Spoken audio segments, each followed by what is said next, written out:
What's up, everybody? Welcome to yet another episode of The Bottom Line on Sports, our show about the intersection of money and sports. He's Jeremy Pink. I'm Jean-Jacques Taylor. What's cracking today, bro? Hey, man. So today we're going to talk about an upcoming college sports roundtable that's happening at the end of the week, or it's supposed to happen at the end of the week. So who's attending? Not college football players, not college basketball players. In fact, no college athletes are attending. But who is? A lot of commissioners, a lot of athletic directors, a lot of former professional athletes, and some private equities there too. So you think they're going to fix college sports, or you think they're going to buy it? Now, they're going to screw the players in some kind of way. The St. Louis Cardinals, I believe, have just unveiled a $29 ticket that includes all the food you can eat. Let me tell you something, dog. I don't know anything about their plan. Anytime they give you all the food you can eat, it ain't never none of the stuff that you want. Now, we're going to dig a little deeper, and maybe they got the super duper nachos in there or whatever the best stuff is. But my thought is it's probably a wrinkly hot dog and a soda, and you can, fill up on that. Yeah, all I know is it's not going to be good. And also, we'll still talk Ohio State. We'll talk about a coach at Ohio State who needs to get some love. But first, before we get into any of that, please hit the subscribe button. Please give us a 5-star review. As Jacques always says, we don't accept 3 and 4-star reviews. We only accept 5-star ones. Because we are a couple of 5 stars. That's right. On that note, let me give you the number of the week, dog. 36.8 million. That is Kyler Murray's salary cap hit for the Arizona Cardinals, who just released him today, which means he can be some lucky teams, if you think he's that good, quarterback next year for about $1.5 million because his money's guaranteed, and whatever you don't pay him, Arizona has to pay. And, you can pretty much know that they're going to stick it to the Cardinals, or he is, and they're going to be responsible for all that. So you can have Kyler Murray for $1.5 million. Do you want it? So it depends what kind of team I am right now. I think one of 2 types of teams would want the guy. One is a team that's kind of in transition, knows it's not going to really make any noise this year in the playoffs or even remotely have a chance at the Super Bowl, but kind of needs a halfway decent quarterback to get him through the year. So a team like that might. Another team that might need him is a team that has a quarterback who's either prone to injury or who might be starting the season with an injury. That's another team that might end up signing Kyler Murray. What I would look for, though, what I think is a likely team to sign him. I don't think he's going to sign soon. I think he's going to wait to see if there's any injury that happens, in training camp and then over the summer. And I think he signs that. Nah, bro. He's going to sign somewhere in the next he's probably going to sign before the draft. Oh, here's he why. Will. I mean, let me rephrase it. He will sign. He shouldn't. He should wait. But he will sign. Yeah, because he got to get in there and learn the playbook and learn all. Remember, he's an antisocial dude. He don't like nobody anyway. So He got to work extra hard to get to know his teammates and fit in and learn the offense and get with the offensive coordinator and all that stuff. And he's a quarterback. He don't want to be a leader, but he's supposed to be one.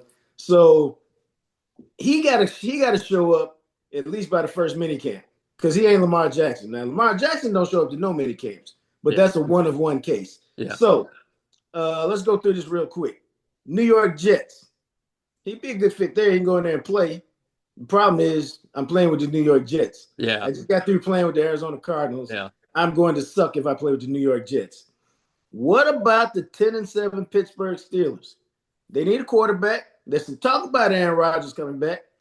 I'd probably rather have Kyler Murray at $1.5 million than Aaron Rodgers at 14, 15 to 20 million. But if Kyler Murray signs with Pittsburgh, that means Will Howard goes down on the depth chart. We can't have that. We need Will Howard. But I do think there's a chance that Will Howard gets. They might invest a little bit in Will Howard this year, and he might end up playing. You don't think there's any chance? No chance. I think he's just a guy. And here's why. It's no offense to Will Howard, who got us the national championship at OH. Uh-huh. History shows, and I'm big into history. If you're not a first-round quarterback, the odds of you becoming a regular starter in the NFL is about 5%. Yeah. And just look at the starters in the NFL. They're almost All 26 first to and second round. 32 Now, are that first said, round picks. but that Yes. said, if you are a first round pick, there's only about a 50% chance that you're going to end up Right. being a Right. starter. So yeah, so it's So much better odds. But yeah, he makes sense for a team like the Jets. What about the Vikings? I'm getting to them, man. What Okay, about the sorry. Browns? Because the Browns need a quarterback. You don't think Deshaun Watson's going to win the job? The nasty man is not going to be their quarterback. Uh, And I don't know if Shador Sanders right now is not better than Kyler Murray. So he'd be a fit there.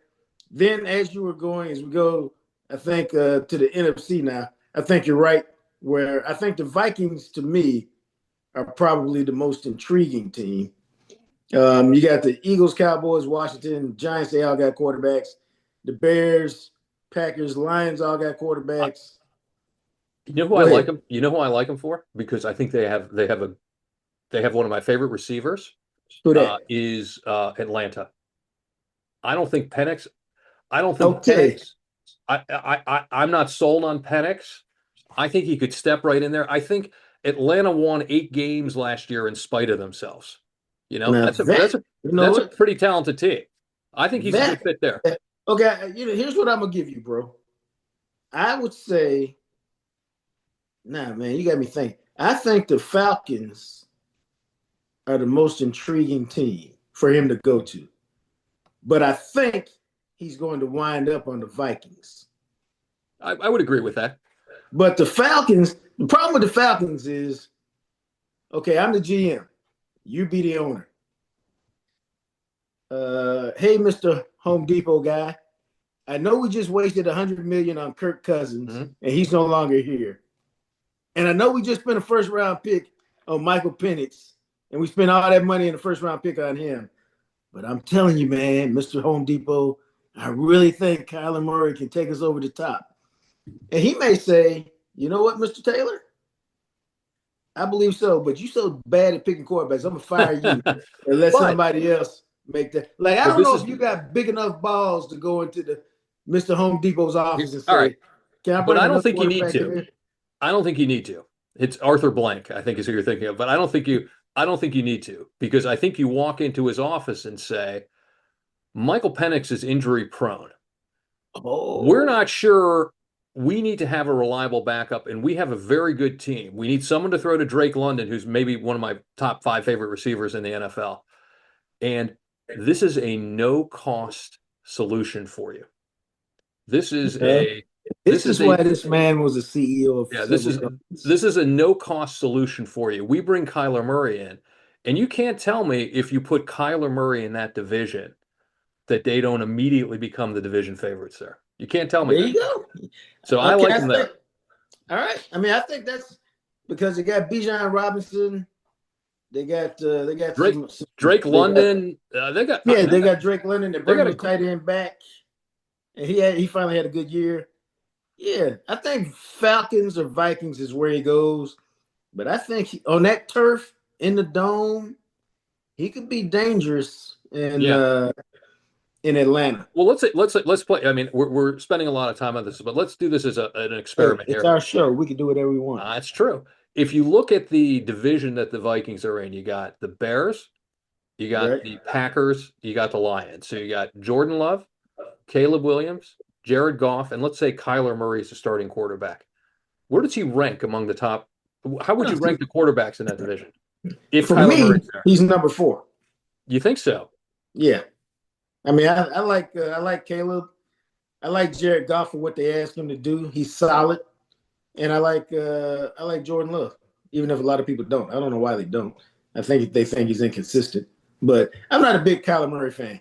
And Right. I grew up in Dallas, where Kyler Murray is the only quarterback in Texas high school football history to go 4 seasons undefeated as a quarterback. Oh, he's considered the greatest high school player ever in the country. I mean, and Yeah. he did it at the highest level Right. in Texas high school football. Mhm.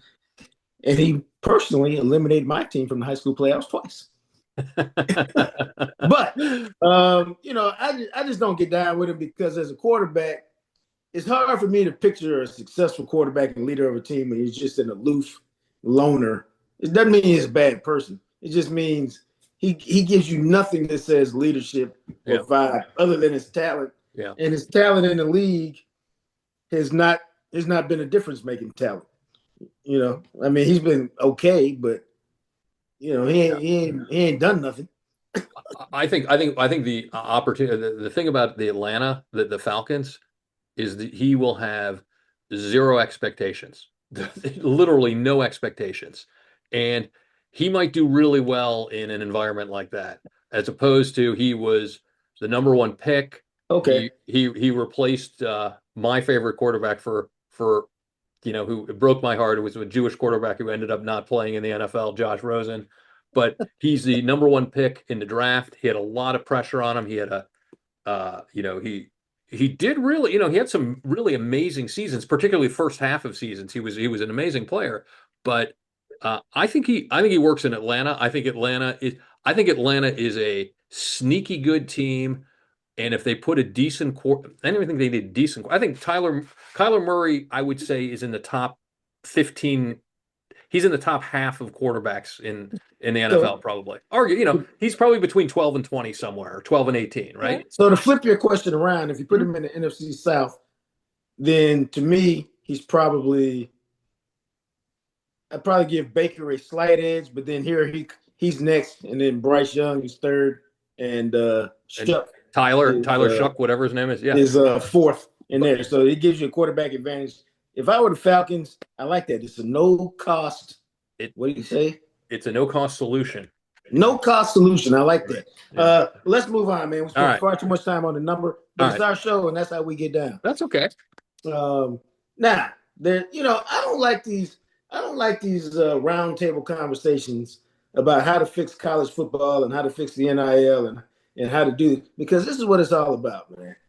It's all about players have gotten too much power, and we need to take it back from them. The workers have gotten too much power. We need to take it back from them. So let's have a roundtable that includes everybody except the workers and figure out how to do this. This is how I know they being the establishment thinks players have too much power. I heard Greg Skanky, There's a SEC lot. There's a commissioner. lot of ways to say that name. Yeah. Thank you. I heard him from the SEC talk about we've got to get academics right. You shouldn't be able to try. Uh-huh. College administrators have never, ever cared about academics. Right. They would like for you to get your degree, but they don't care if it's in basket weaving, independent studies, whatever, as long as you're eligible. Hey, Coach Pink, I've got a lab at 2:00 on Thursdays so I can get my my bio degree so I can go to medical school. Son, you're going to have to change that and find you a new major because we got practice from 2 to 4, son.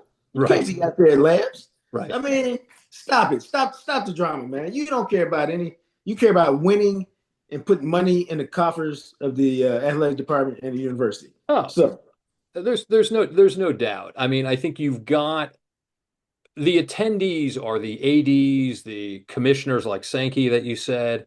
You got like Tiger Woods, you got Tiger Woods, you got some other like professional athletes there. You got, I think, Redbird Capital, some PE groups that are there. This is nothing about college sports.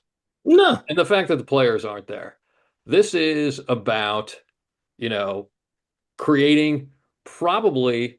creating, I just wrote down some notes, so let me read my notes here. It is, this is almost creating something where they're going to try to standardize NIL, I think, down the road, try to standardize NIL, and then kind of morph this more into almost a salary cap down the road, and something that benefits the universities and the people and the groups that are going to be investing, not directly in the universities, but in these kind of they want controlled spending. They want to know what it's going to be every year. Right. This is not about college athletes. This is about financial engineering to enrich believe me, I'm as capitalist as they come, but that's what's going on at this alleged college football roundtable. There'll be a lot of jawboning around making this great for the athlete, but it just won't be there. No, because everything is designed to put limits on the athlete. My question is always, and as I like to say as I get into this conversation, there's 3 generations of PhDs in my family. So education is clearly a big deal to my family. But somehow it's skipped over you though. Let's not get into that. At least I have a bachelor's. Yeah, right. But I am the only one in my family who doesn't have a PhD. Uh-huh. But that being said, it's a situation, man, where I don't like caps on people because you say I'm a student athlete, yet you trying to stop me from doing what other students do. If your son or my son or your daughter wants to spend a year at USC, a year at Texas, a year at Oklahoma, and a year at Ohio State, there's nothing that prevents them to do that as long as they can get into school. And so I don't care. Now, I'm not saying it's a good decision to transfer every year, but life, as we discussed off the show, is always about decisions. Some people make poor decisions, and guess what? You have to pay the penalty for making poor decisions. Of course. Some people make good decisions, and guess what? You're rewarded for making good decisions. That's just part of life, man. So if you want to transfer 4 times and you got 4 schools that will accept you, knock yourself out. Right. Well, also, and again, we'll have to see. We'll have to see if the roundtable actually happens because it's scheduled to happen later this week with, I think at the White House or certainly in DC. And with all that's going on in the world, it might end up being postponed. But I think it's going to be framed as we're here. This is about the integrity of college sports. This is about empowering players. And that's going to be the furthest thing from what it actually is. And to use your analogy about your son, if your son had an opportunity to go to, the University of Florida for a year, and they said, "Hey, we're gonna pay AJ $1 million to go to Florida next year." Oh, great! And then as another school says, "Hey, we're gonna UMass Lowell says we're gonna pay AJ $1.5 million." Fantastic. He's in the open market. He's in the free market. He should go wherever he wants to go. And I think this will ultimately limit that, but under the disguise as if this is trying to do something for players. No. Now, if they really, but see, they only care about certain players transferring, because the reality of it is, I wouldn't mind if they said, yeah, you got to have so many academic hours to transfer. But the reality of it is, for that school to accept you, you have to be able to get in and have a certain amount of hours to get in, which is why, what do we talk about for years? That's why some players can get into Texas, but can't get into Notre Dame. Some people can get into Stanford, can get into Ohio State, but can't get into Stanford. Right. Or, you can get into this school, but you can't get into Vanderbilt or whatever the school may be because their standard is different. So, I don't mind that, but, I see what's coming. The players have gotten too much money. Even though coaches are now making $13 million a year with $70 and $80 million buyouts, and they're set for life as soon as they sign their contract. You think they're going to talk about a salary cap for coaches? That's why, to me, it's just such a joke, man. Right. No, they're not going to talk about salary cap for coaches. Right. I mean, of course not. Of course not. Or athletic. Yeah, of course not. Of course. Or how much money a program can pull in from a donor. Yeah. It's only the players. Those are the only ones we got to cap and control and be in charge of. And it gets on my nerves, but maybe Tiger Woods has got a good idea. I didn't think. You never know. You never know. He's going to be funneling money to Florida State so Charlie's golf team, Yeah, he committed to Florida State, didn't he? Or they signed him, right? Yeah. I saw that. Yeah. So, let's move on, man. I didn't look at this story, but now I have. I like the concept. Unlimited concessions. The Cardinals are introducing a ticket package starting at $29. That's good marketing because 30, you'd be a little upset. 29, you feel better about spending. Right. And it includes, I just guessed this. Bottomless soda, that costs you about $0.05 a cup. Yeah. Hot dogs. See, I told you can get all the hot dogs you want. Chicken tenders, that's a step up. Popcorn, peanuts, and so much more. You've already told me the best stuff. What is the so much more could be? Perhaps a Snickers bar, perhaps? Who knows? Now, before I take a big poop on this, let me say it is good that if you are the traditional father, mom, daughter, son, and you spent $200 on tickets, it is good that we can now go and now spend another 120, but we're good on concessions. We don't have to break the bank on concessions. And if you're like me and Jeremy, we say, hey, one person's going up, and we're all going to eat off that $29 ticket. That's how we do all you can eat buffets too, right? Yeah. So Look, if you like that, it's okay. So I don't mind it, but the good yeah, stuff you still don't have to shell out 20 yeah. I mean, bucks, I 30 mean, bucks. to me, again, it will help a few people out there, but that's not why this is not being done for the guy who's taking his family. What? I know it's hard to believe. It's hard to believe. Maybe it is, but I'm color me a little bit cynical here. I think it's you know, their television revenue has collapsed. Okay. Their attendance has collapsed.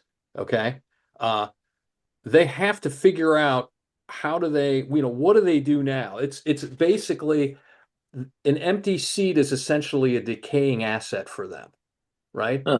And Yeah, so when they're out when they're looking at them when they're looking out, they got to go. How do they then recover all of this lost revenue? The last thing that they can afford is to show that there's empty seats out there. That's number one. right. Number two is I think you also hit the nail on the head. The free stuff they're giving away is at about a 90% margin, you know? Yeah, So maybe you're thinking, oh, you know what?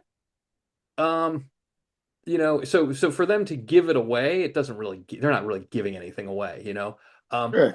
but what they can do is to say, oh, if I only spend 29 bucks on a ticket, maybe I'll spend 40 bucks on a hat or thirty bucks on a pennant or something like that.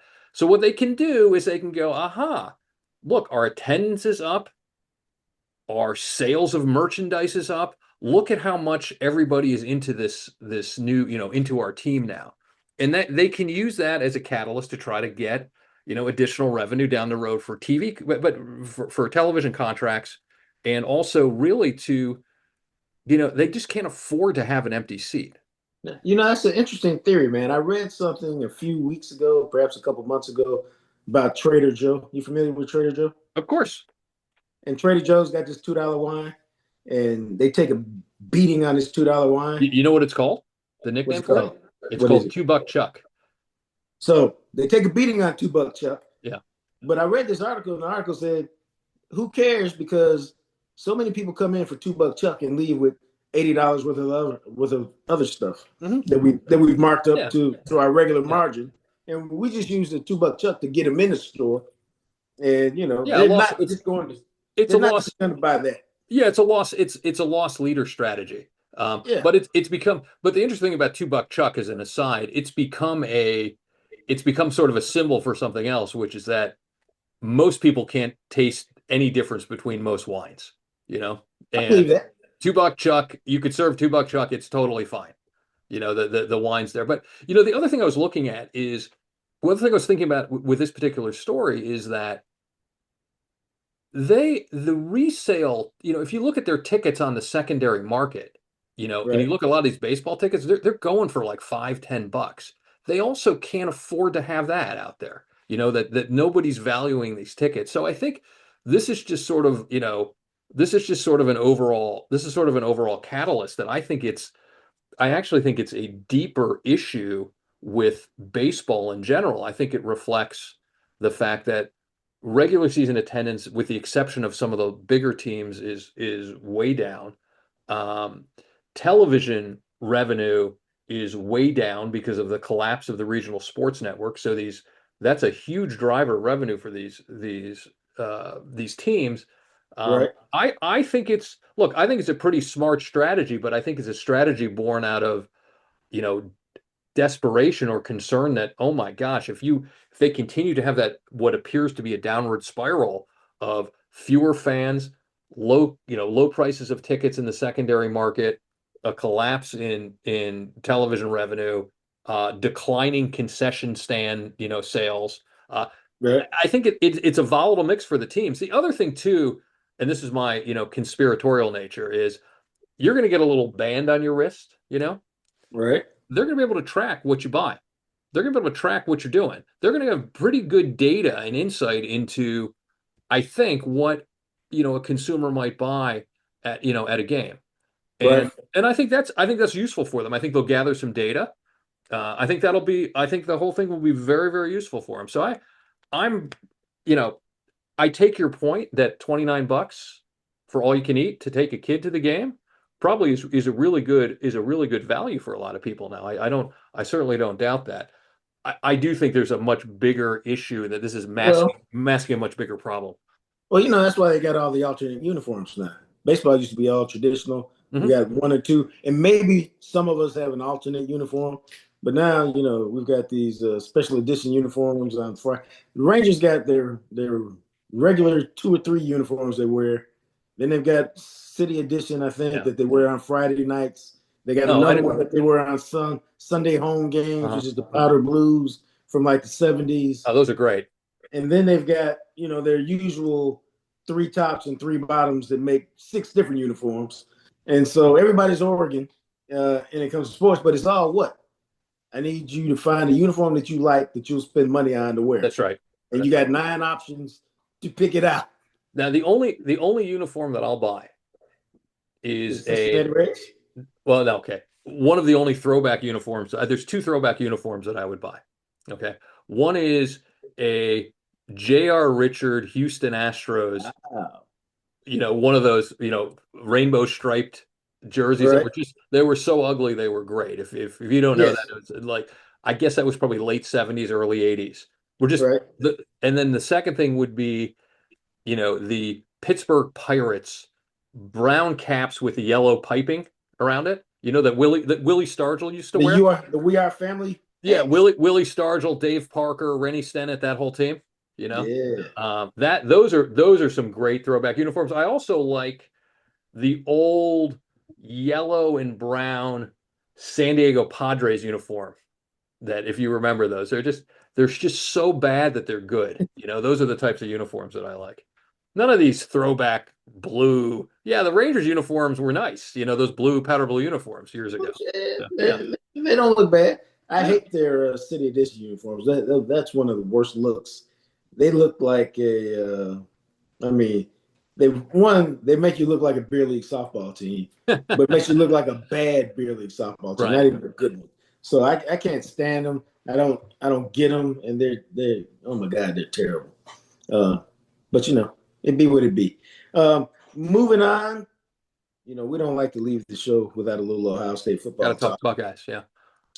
And it's interesting because we've had all this talk about our wide receiver coach Brian Hartline, who's bringing in receiver after top receiver after top receiver after top receiver after top receiver. Yeah. They're all going #1 in the draft. And then James Laurinaitis. Now the trivia question about him is he's the son of Hawk and Animal, the wrestlers from the were they in the '90s or the '80s? I didn't. Yeah. Must have been the 80s. Yeah. Yeah. Yeah. Anyway, he's I one of didn't know their that. kids. I didn't know that. Are you Yeah. serious? You didn't know that? Yeah, I didn't know that. No, he's the son of one of them. I can't Huh. remember which one, Hawk Huh. or Animal. Huh. The Road Warriors, I think they were called. Yeah, yeah, yeah, But they were a big wrestling duo, and he was the son of one of them. Grew up in Minnesota, I believe. And he seemed like he joined. He played in the league for a while. I think with the Rams, and then he joined the Buckeyes coaching staff probably about 2 years ago, maybe 3. But he's been a recent addition, and apparently he's getting a lot of credit for turning Sonny Styles and Arvell Reese yeah. into what appears to be top 10 draft choices. And now people are saying, hey, we're about to become linebacker U because we got 2 of the top linebackers in the country signed up. And there's no better calling card when you're a coach than to say, hey, Mr. Pink, you don't have to take my word for what I'm going to do for your Right. son. Right. Just look at the draft on Saturday. Right. And the other thing is, they showed a graphic of Sonny Styles, who was 6'4", 210 when he showed up at Ohio State. And 4 years later, he's 6'5", 245, but he's 0.2 of a second faster, and his vertical leap is improved by 10 Well, inches. so did he grow an inch? I mean, I think how he does that grew work? 1 inch, Yeah. but it's all about Mickey Moriarty's Yeah, yeah. It's all strength and about conditioning yeah. program and the transformation that if you're committed, this is how we transform you into a high school star, into a potential NFL star. You got to do the work. You got to listen to what we say. But if you do, you don't have to take our word for it. Look at the results. And when you can do that, man, you will remain amongst the top teams in the country because that's a resume that speaks for itself. You get that pipeline. You get that pipeline of talent coming every year. What's interesting is Sonny Styles was or is the darling of the combine this year. I mean, Oh my God, yeah. oh my God, it was amazing. The other notable thing is that if you look at projections for where Carnell Tate is going to go, Ohio State's wide receiver, who was kind of overshadowed often by Jeremiah Smith, he's now looking top five, which is, I've seen him as high as four. He's going to definitely go in the top 10, probably in the Yeah, top I think eight. he's definitely going to top 10. I think he's, depending on what you like, he's either the top receiver or the second receiver. Mekhi Lemon, I think, from USC, USC. he's great. Uh, He's but I think he's a yeah. smaller guy. I think he's like 5'9", 5'10". Uh-huh. He seems to be more of a slot guy than an outside Yeah. receiver. Tate's an outside guy who can run the route tree. And so it's really just what you want for your offense. But Tate, there was some comments about Tate because he ran a little slower than anticipated. And man, that's when you start tripping on the combine. Right. If you watch the dude play all year, you should be like, oh, he's a bad man. And you're as you look at it, is the relative importance of the combine. I think, I mean, my perception is, and tell me if I'm wrong, is that the relative importance of the combine in the last couple of years has declined to what it was maybe 10 years ago. Is that fair or not? Let me see. I think we'll act like you. We'll take an even bigger macro approach. Uh-huh. Why did they create the combine? Because we need to get all these players here, get their height and weight, get it Yeah. standard so we Yeah. know what everybody It's weighs, it's the SAT for college players, basically. and Yeah. put them through a bunch of drills so we Yeah. can Yeah. Yeah. see. But that was before you had all this technology where I can watch every play. I can get on my computer, and in 2.5 hours, I can watch every play from your college career. Or I can watch every play on 3rd and 10 for a pass rusher to see how good you are when it's time to go get the quarterback. Mhm. And so you had there was at least one staff, maybe two, that didn't show up at the combine this year. They're like, we get all the practice tapes. We'll just watch the practice tapes. No, but entire staff didn't. Oh, I didn't realize that. Yeah. Um, the benefit of it is you get all these guys in one spot and you can interview them all. Hmm. You don't have to bring them in. They're just there. You can set up the interviews. But the combine has turned into a moneymaker, and the NFL is not going to let a moneymaker go by the Oh, of course wayside. not. Yeah. It's a week of programming. We don't have to, this is a former programmer. It's a week of programming. We don't have Sure. to figure out what we're going to do. Sure. We can make money off the ads for the Hmm. programming. So it will continue to be a deal, but I think you raised a good point about how big a deal will it be. I think like a lot of things, it will just, there's so much access to players and tape and film that college practice tape. Do I really need to see these drills? Like, Right. I've seen you Right. practice all year. I've seen you play. Do I really need to see these drills? I guess so, but you know, and I haven't asked anybody this lately, but the question would be, I think the combine only works for those like Sonny Styles who really help themselves or somebody who really hurts themselves. Hmm.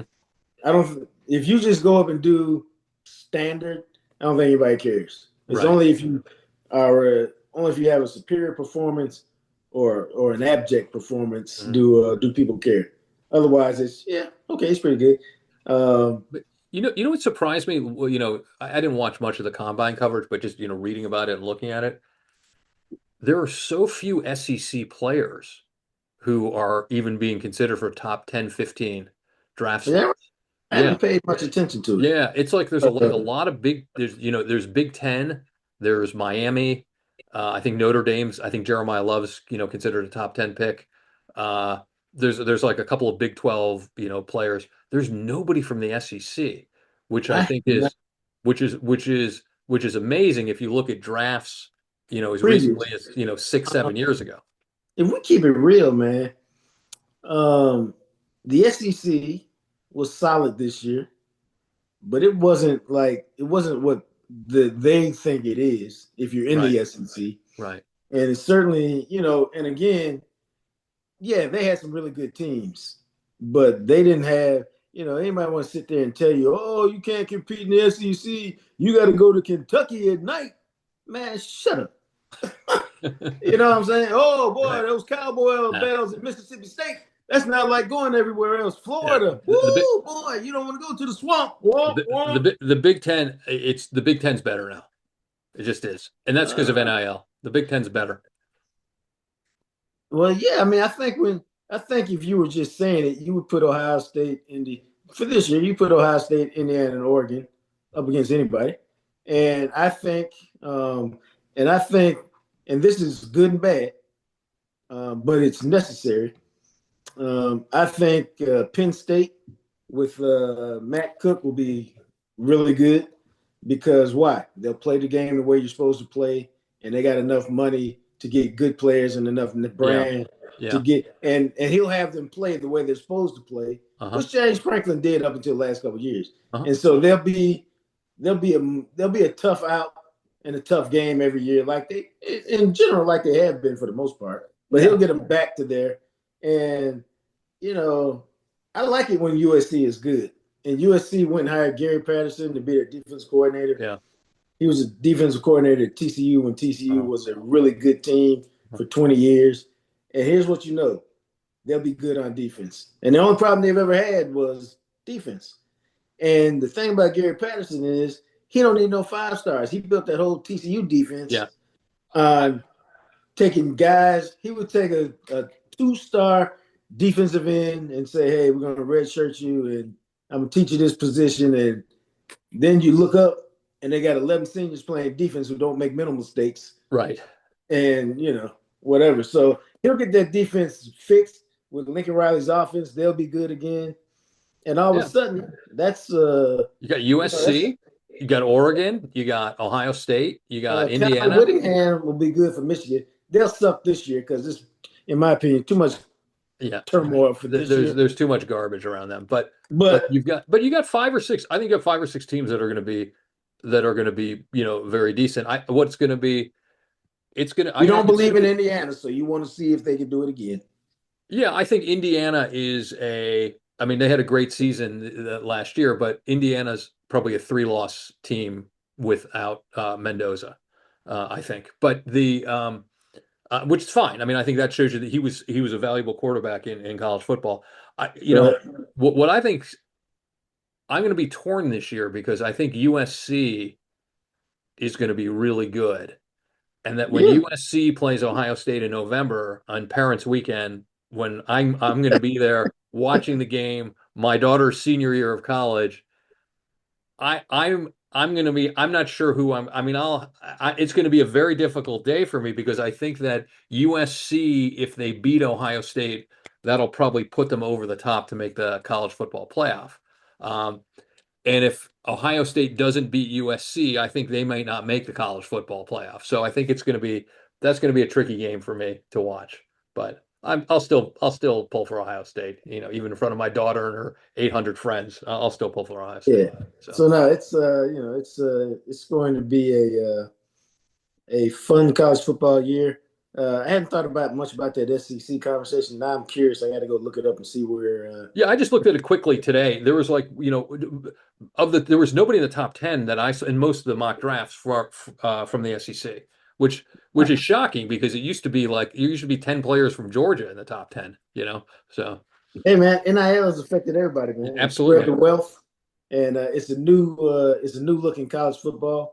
And I hope they don't squash it too much. Well, now everybody pays players, not just the SEC. So it's changed. That's the big change. Yeah. Yes, and yes, we used to pay players too, but we never. We paid them in. Let me just shut up. Tattoos. So Anyway, he's Jeremy Pink. I'm Jean-Jacques Taylor. This has been yet another edition of the Bottom Line on Sports. Subscribe, rate, review. 5 stars only. We don't accept any of that other stuff. nothing but 5 stars. We were both 5-star college recruits at Ohio State in something, I'm sure. Anyway, have a good week, everybody.